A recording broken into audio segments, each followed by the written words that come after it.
नमस्कार, the banana leaf या चॅनलान तुमचे परत एकदा स्वागत. आयज हांव करता वांयग्याचें भरीत एका वेगळ्या तरेन. ही म्हज्या भावजयेन दाखयल्ली रेसिपी आसा. तर तुमी नक्की ट्राय करून पळयात. वांयगी बरी धुवन बारीक चिरून घेवपाक जाय. कायलेन थोडें तेल घालून ही वांयगी बेश्टीच परतून घेवपाक जाय. ती मोव पडपा खातीर हांगासर हांव धाकण दवरून 1-2-3 मिनटां वाफ दिता. उदक घालपाक जायना.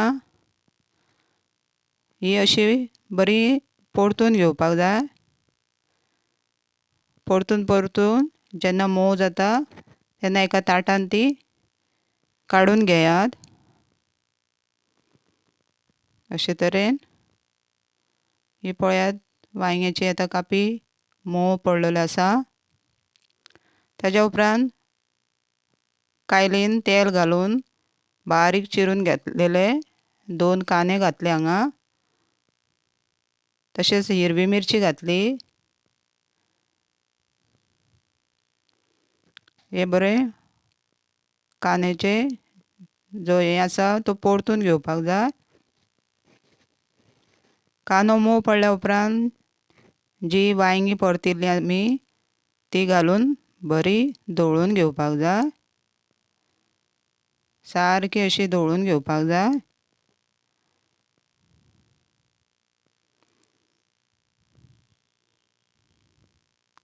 आतां हेचेर धाकण दवरून तेका 1-2-3 मिनटां उब काडून घेतलेलें आसा.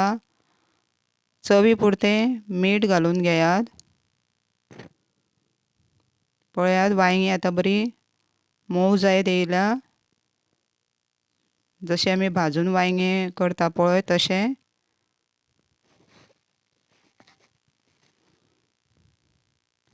हांगासर आमटाणीचो कोळ घातला. थोडेशें आमटसाण येवपा खातीर आमटाण भिजोवन दवरप आनी ती पिळून ही वांयग्यान अशी धरून तेजो रस घालून घेवपाक जाय.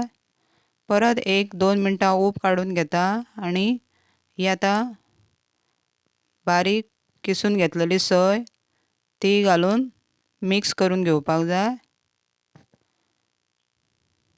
पळयात कशें वांयगें बरें रुचीक दिसता आनी तातूंत बारीक चिरून घेतलेली ओली कोथमीर घालून ही वांयग्याचें जें भरीत आसा तें आमचें तयार जाल्लें आसा. ही रेसिपी नक्की ट्राय करून पळयात आनी परत मेळची दुसऱ्या रेसिपीन. थँक्यू. देव बरें करूं.